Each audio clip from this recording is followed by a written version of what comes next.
네, 제가 지난 이제 금요기도회 때 잠깐 뭐 언급을 드렸었는데, 코로나 시대에도 부흥하는 교회들이 있더라, 뭐 그 말씀 잠깐 드렸습니다. 근데 이제 뭐 부흥이라는 게 이제 코로나가 있어서 많은 교회들이 30%가 뭐 50%가 많게는 70%가 떨어져 나갔다, 그런 소식들이 있는데, 또 어떤 교회는 뭐 90%가 남아있더라, 또 100%가 남아있더라. 그것만 해도 대단한데, 그게 아니라 오히려 지금도 매주 코로나가 발생한 이후에도 새신자가 찾아오고 오히려 교회가 부흥하고 있는 그런 교회들을 국민일보 그 백상현 기자님이라고 그 종교부 기자님이신데, 그분이 이제 그런 교회들만 찾아다니면서 인터뷰를 한 영상이 있습니다. 그래서 이제 그걸 제가 봤는데, 뭐 단순히 교회 성도수가 늘어났다, 와 그러면 대단하다, 교회 성도수 늘어나려면 이렇게 해야지, 그런 게 아니라 이런 시국에도 교회가 성장하고 있다라는 거는 뭐 거기에 뭔가가 있다라는 거죠. 그래서 이제 제가 본 거죠. 이제 금요기도회 때 말씀드린 거는, 이런 교회들이 다 기도를 굉장히 소중하게 여기더라, 그리고 그 기도를 통해서 성령의 임재를 경험하는 것을 굉장히 중요하게 여기는 교회들이 이제 또 성장하더라, 이걸 이제 제가 말씀드렸는데, 근데 한 가지 더 이 교회 공통점이 있었습니다. 그게 뭐냐면, 이 교회들이 하나같이 이렇게 애매한 다수의 사람들을 이제 그 뭐라 그러죠, 다수의 사람들 대상으로 하는 것이 아니라 확실한 그 소수의 사람들을 더 집중하는, 그런 교회였다는 거죠. 그러니까 물론 이제 그런 일들이 일어나기까지, 그러니까 교회가 시작되고 교회가 작을 때, 그럴 때 뭐 100명 미만일 때 막 사람들이 많이 오는 것에 초점을 맞추는 게 아니라, 지금 있는 뭐 10명, 20명, 30명 이런 인원이 그 사람들이 더 성장할 수 있도록 그렇게 초점을 집중하고 맞췄다는 것입니다. 그러니까 누구나 많이 와도 된다, 우리가 일단 숫자가 많아져야 된다, 이런 식이 아니라 완전히 헌신된 그 소수 정예 그리스도의 군사와 일꾼들을 먼저 양육하고 키우고 훈련하는 일에 초점을 이제 목회자분도 그렇고 성도들도 거기에 맞추는 거죠. 다른 말로 하면 우리 교회 같으면 리더를 세우는 것에 그 최우선, 교회가 최우선 목표를 두고 그렇게 했다는 것을 이제 공통점으로 이렇게 제가 꼭 꼽았습니다. 어떤 교회는 이런 인터뷰 중에 목사님 그런 얘기를 하더라고요. 이제 당연히 자기가 예수님을 믿고 좋으니까 이제 또 목사님도 목회를 잘하고 하시니까 성도님들이 자꾸 그 장소는 없는데 이제 다른 성도님들, 그 다른 이제 사람들을 데리고 오는 거죠, 교회. 근데 이제 더 이상 데리고 오지 마라. 우리는 데려오면 안 된다. 우리는 지금 여기서 우리가 훈련하고 우리가 더 믿음을 키워야 되고 군사로 잘 준비돼야 된다. 그러니까 데리고 오지 마라. 그렇게 할 정도로 그렇게 이제 그거를 최우선 순위로 뒀다는 거죠. 근데 이제 뭐 데리고 오는 걸 못 오게는 아니겠죠. 근데 이제 이 성도인 거기 계신 훈련받는 성도인들 마음 가운데 우리가 먼저 준비돼야 되는구나, 이 마음을 확실하게 심어줬다는 거죠. 그런데 오늘 본문에 보면 누가 그렇게 하시느냐, 예수님이 그렇게 하시는 것을 볼 수 있습니다. 물론 당시에 예수님을 따르는 사람들은 굉장히 다수입니다. 오늘 우리가 16절까지 읽었는데 17절에 보면 뭐라고 말씀하냐면, 예수께서 그들과 함께 내려오사 평지에 서시니, 이제 산에서 제자들을 세우시고 내려오니까 그 제자의 많은 무리와 예수의 말씀도 듣고 병 고침을 받으려고 유대 사방과 예루살렘과 수로와 시돈과 해안으로부터 많은 백성도 있다.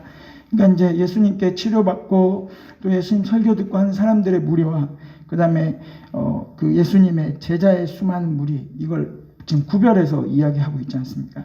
그러니까 12사도로 세운 12명 외에도 그러니까 많은 사람들이 예수님을 추종하고 있다라는 걸 이제 17절에 잘 보여주고 있습니다. 그런데 예수님은 그 많은 제자들 속에서도 특별히 12명을 택하셔서 사도로 세우시죠. 베드로, 안드레, 우리 어렸을 때 노래 배웠는데 베드로, 안드레, 야고보, 요한, 기억나는지 모르겠네.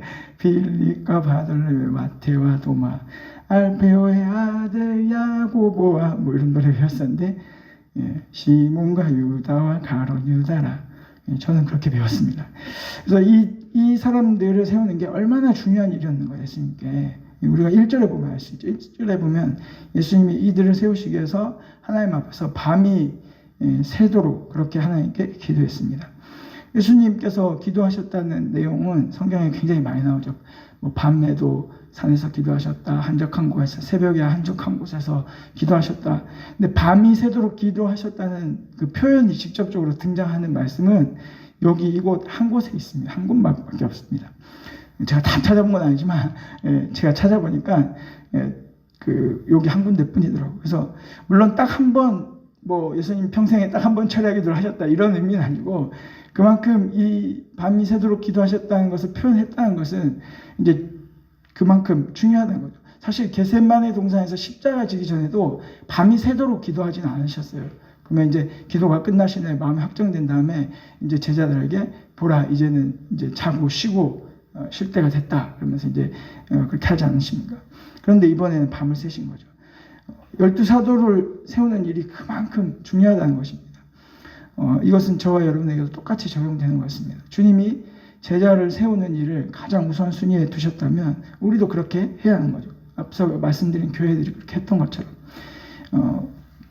꼭 우리가 뭐 개인적으로 한 사람 또 아니면 뭐 교회적으로 12명 이렇게 세워야 한다는 뜻이 아니라 몇 명이든지 간에 그 소수의 사람, 또 우리가 개인이 뭐 목회자건 리더건 또 교회에서 내가 직분을 맡고 있는 사람이건 또 헌신된 그리스도인이건 내가 어떤 소수의 사람, 한 사람이든 여러 사람이든 그 소수의 사람, 헌신된 하나님의 사람을 세우는 것이 교회도 그렇고 성도도 그렇고 가장 우선이 또 중요하게 여겨야 할 사명이라는 것입니다. 우스갯소리로 예수님은 이제 한국교회의 기준에서는 실패한 사역자라고 말하지 않습니까? 왜냐하면 승천하시기 전에 겨우 12명만 남겨놓은 채 이 땅의 사역을 거의 마감하시고 이제 하늘로 올라가셨기 때문에, 그런데 이 12사도에서 지금도 전 세계 수십억의 사람들이 예수님의 복음을 듣고 하나님을 예배하는 사람들이 되지 않았습니까? 이것이 바로 제자 삼기의 원리이고 능력인 것입니다. 주님은 그분 스스로 본을 보이신 것 같이 똑같이 모든 그리스도인에게 뭐라고 하시냐? 가서 제자 삼으라, 이렇게 말씀을 하셨습니다. 명령하신 것입니다. 우리가 교회 안에 뭐 많은 봉사들이 있죠. 뭐 헌신을 할 수 있으면 찬양팀도 할 수 있고 또 뭐 차량 운행도 할 수 있고, 지금은 뭐 우리가 식사 교제를 잘 못하지만 식당 봉사나 청소도 할 수 있고 다 할 수 있습니다. 모두가 다 귀한 사역이고 귀한 봉사고 헌신입니다. 그런데 이 딱 한 가지 가장 중요한 제자 삼는 그 명령에 순종하지 않으면서 이런 걸 다 한다 한들 그것이 그렇게 칭찬받을 일이 못 된다는 거죠. 마치 우리가 식당에 갔는데 야 정말 그 식당이 친절하고 깨끗하고 시설도 그냥 최신선 최고급 시설로 잘 돼 있고 값도 싸고, 거기 가니까 밥 먹고 커피도 공짜로 줘. 그래서 그냥 커피가 아니라 비싼 커피도 공짜로 주고 디저트도 막 나오고 온갖 서비스는 다 좋은데 음식이 맛이 없어. 그러면은 뭡니까? 그 식당은 본질이 빠진 식당인 거죠. 아무도 좋은 식당이라고 평가할 수가 없습니다. 나머지 모든 게 다 좋아도 그 식당이 좋다고 아무도 평가하지 않습니다. 저도 어제도 이제 오랜만에 제가 개인적으로 이게 귀한 손님 만나서 같이 식당을 갈 일이 있었는데 맛집을 검색해서 갔어요. 갔더니 웬걸 간판이 굉장히 허름한 거예요. 아니 저 제대로 찾았나? 갔더니 자리가 엄청 비좁고 이게 이제 아주 오래된 식당이라 너무 이렇게 지저분한 거예요. 그런데 보니까 젊은 사람들이 많이 있어요. 많이 있어가지고 야, 교회만 코로나지 다른 데는 코로나가 아니구나 그 생각을 했는데 근데 음식을 딱 먹어보니까 야 이거 왜 그런지 알겠더라고요. 맛있는 집이고 그래서 이 본질을 잡으면 다른 게 뭐 식당 간판도 허름하고 지저분하고 뭐 친절하지도 않아요. 그렇게 손님 많으니까 그거 응대하느라 뭐 한 명 한 명을 이렇게 자세하게 저거 해주지도 않아요. 근데도 맛집으로 통하는 것입니다. 왜? 맛있으니까. 식당은 맛있으면 되기 때문입니다. 그리스도인의 최우선 사명, 가서 제자 삼는 것이시죠. 많이도 아닙니다. 우리 각 사람이 그 복음으로 예수 그리스도의 그 생명, 영적 DNA를 전달할 그 몇 사람을 내가 찾아서 그들을 가르치고 훈련하는 거죠. 예수님처럼 그들과 함께 시간을 보내고 그들을 사랑하고 섬기고 가르치고 또 함께 기도하는 것입니다. 우리가 이제 이번 주일날, 지난 주일날 가나 혼인잔치 기적을 이제 말씀을 들었는데 말씀 속에 나오지 않았습니까? 그 기적을 이루신 목적도, 예수님이 그 기적을 이루신 목적도 다 하나였던 거죠. 뭡니까? 그 제자들, 자기가 데리고 있는 그 제자들을 믿게 하기 위한 것이었습니다. 다시 말해서 예수님이 무엇을 하든지 간에 최종적 관심과 목적은 결국은 제자 세우기였다는 거죠. 심지어 기적을 행할 때도 그것이 염두에 두신 일이었다는 거죠. 저와 여러분이 누구를 제자로 세우고 있습니까? 이것은 사실 나이와 상관이 없는 거죠. 나이가 어린 사람은 어린 사람대로 제자를 삼을 수 있고. 그러니까 제가 그 영상에서 봤던 한 교회는, 그러니까 초등학교 고학년이 초등학교 저학년들을 가르치는 거예요. 나와서 간증을 하면서 자기가 경험한 하나님에 대해서 자기 동생들에게 나와서 간증을 하고 판서를 하면서 설명을 막 해요. 그러니까 또 나이가 많은 어르신들은 또 그렇게 어르신들을 또 제자로 삼을 수 있는 것이죠. 뭐 우리가 잘나서 아는 게 많아서가 아니죠. 부족해도 순종할 때, 사실은 부족하기 때문에 기도하는 거죠. 예수님도 기도하지 않으셨습니까? 기도할 때, 부족하기 때문에 기도할 때 성령께서 역사하시는 줄 믿습니다. 제자 세우는 일에 관심을 가진 사람은 예수님처럼 기도할 수밖에 없는 것입니다. 밤이 새도록 열정을 가지고 하나님 앞에 그 영혼들을 위해서 간절히 기도하는 것입니다.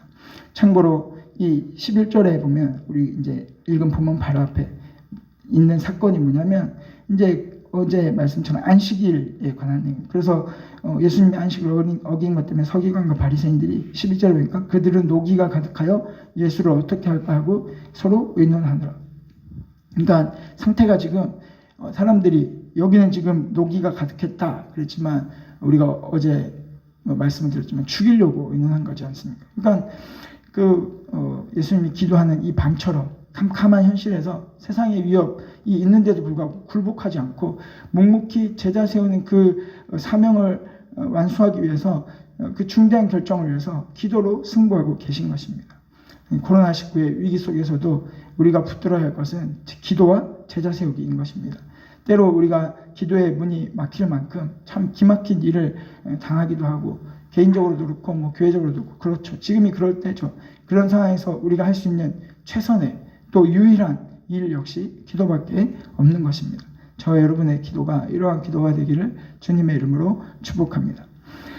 이렇게 이제 예수님이 거기에 순위를 두셨다라는 것이 이제 첫 번째 오늘의 메시지고, 두 번째가, 자, 그런데 예수님께서 이 고심과 기도 끝에 세우신 제자들은 우리가 생각하는 것처럼 이상적인 공동체와는 사실 거리가 있어 보입니다. 뭐 베드로, 안드레, 야고보, 요한 이런 사람들부터 시작해서 사회적으로 지위나 명성 또 학식이 뛰어난 사람들이 아닙니다. 어부가 뭐 나쁜 직업이다, 천한 직업이다 할 수는 없겠지만, 그래도 뭔가 그 한 조직의 헤드쿼터로 삼기에는, 수제자로 여기기에는 뭔가 어색한 사람들이죠. 전에 한번 사모님께서 주일 저녁 예배 때 그 제자들을 놓고 미국의 경영 컨설턴트 회사에서 분석했던 리포트에 대해서 잠깐 말씀드리지 않았습니까? 그래서 제가 기억나서 찾아봤습니다. 이 맨 앞에 다 읽지는 못하고 이렇게 시작했습니다. 귀하께서 추천한 사람들 대부분이 배경과 학벌과 귀하께서 착수하고자 하시는 사업의 형태의 직업 적성에는 미달된다는 것이 상당 관계자의 모두의 의견입니다. 그들에게는 팀 사업의 개념이 없습니다. 관리 능력도 부족합니다. 장래에 대한 비전도 희망도 보이지 않습니다. 귀하의 사업을 위해서는, 예수님께 말하는 거죠, 장래성 있는 다른 사람들을 찾아볼 것을 강력히 권고합니다. 이렇게 시작했다고 하지 않습니까?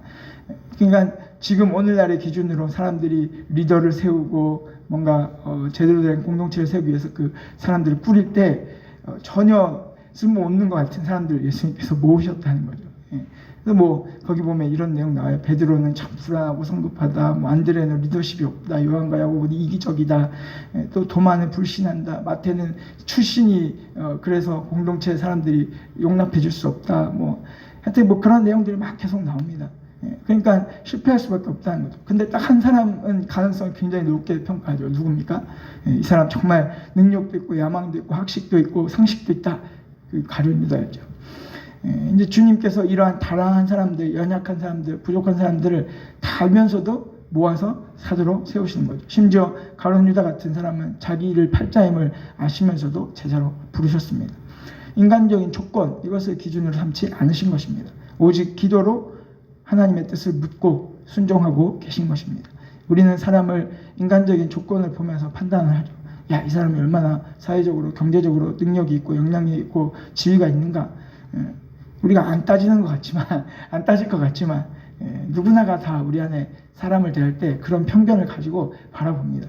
그리고 이 사람은 별로 그렇게 큰 가능성이 없어. 그래도 이 사람은 좀 괜찮은데, 이런 편견을 가지는 거죠. 답을 우리가 미리 내리는 것입니다. 여러 가지 인간이 가진 그 어설픈 기준으로 들이대고 사람을 가르고 구분 짓는 것입니다. 그런데 참 예수님의 제자들 가운데 물론 뭐 다 다양한 직업군도 있고 뭐 여러 가지 배경도 있지만 참 흥미로운 점이 제자 중에 이제 셀롯이라는 시몬이 나오죠. 이 셀롯이라는 시몬이 있는데 여기서 셀롯이 열심당원을 뜻하는 말입니다. 이 사람들이 뭐하냐? 로마 제국의 통치에 맞서서 우리는 폭력으로 항거해야 된다. 그래서 막 극단적으로 폭력적으로 저항하는 그러한 당파가 바로 이 열심당원입니다. 우리로 말하면 일제강점기에 뭐 폭탄 던지고 총 쏘고 하면서 유력 인사들, 또 우리나라에서 배신한 매국노들을 테러하는 그런 사람들이죠. 그러니까 이 시몬의 입장에서 보면 마태 같은 사람 어떻겠습니까? 용서할 수 없는 원수죠. 로마의 앞잡이가 돼서 동족들의 고열을 짜내서 치부하던 그 세리였기 때문에 이 열심당원인 시몬의 입장에서는 내가 정말 죽여야 될 사람이 마태 같은 사람들인 거죠. 예수님께서 아마도 일부러 이 양극단에 있는 두 사람을 모두 사도로 부르신 것 같습니다. 서로 가치관이 너무 다르고 서로 입장이 너무 다르고 서로 살아온 배경이 너무 다른 제자들이 한데 모여서 공동체를 이루게 하는 것이 쉬운 일이 아니죠. 그런데 그렇게 하는 것이 하나님의 신비요 은혜인 것입니다. 우리가 교회 안에서 믿음의 공동체 안에서 얼마나 하나 되고자 애쓰고 있는가. 서로 다른 점들, 약점들을 발견하고 정죄하고 싸우고 다투기가 십상인 것입니다. 그러나 그게 아닌 거죠. 주님은 오히려 그런 서로 다른 자들, 서로 연약한 자들, 부족한 자들을 부르셔서 훈련하셔서 변화시키시는 것입니다. 결국 그들이 복음 안에서 또 오순절 성령의 그 불길 안에서 자아가 깨지고 녹아져서 한 덩어리가 되게 됩니다. 우리도 마찬가지입니다. 교회는 아무리 기질과 성향, 성별, 세대, 가치관이 달라도 복음 안에서 성령의 그 용광로 안에서 하나가 될 수 있는 곳이 교회인 것입니다. 다른 점들, 약점들, 나와 맞지 않는 점들을 찾기 시작하면 사실 한도 끝도 없습니다. 나만 그렇게 느끼는 것이 아니라 다른 사람의 입장에서도 또 나를 볼 때 똑같이 뭔가 부족한 것이 보이고 연약한 것이 보이고 그런 거죠. 그런데 그런 것들을 우리가 찾아내는 것이 아니라 그런 교만한 마음, 자고한 마음을 내려놓고 우리가 주 안에서 서로 사랑하며 섬기는 자가 되어야 하는 것입니다. 또 내가 제자 삼을 때, 제자 삼는 사명을 감당할 때 세우려 가는 자들의 단점, 약점들을 보기보다는 그 안에서 일하고 계신 주님을 바라보며 끝까지 우리가 섬겨야 하는 거죠. 우리는 저마다 다른 자리, 또 기대, 욕망을 품고 지금까지 살아왔습니다. 하지만 우리가 예수님 안에서 한 생명, 한 사명을 위해 부름받은 제자라는 것은 우리 모두의 공통점인 것입니다. 그 한 부르심을 향한 순종을 위해서 또 우리가 신실한 그 증인 또 제자 세우는 그 삶을 살기 위해서 기도하면서 성령 안에서 하나가 될 때 우리 교회도 정말 이 제자들을 통해서 사도들을 통해서 나타났던 사도행전적 교회 역사가 또 나타나게 될 줄로 믿습니다. 기도하겠습니다.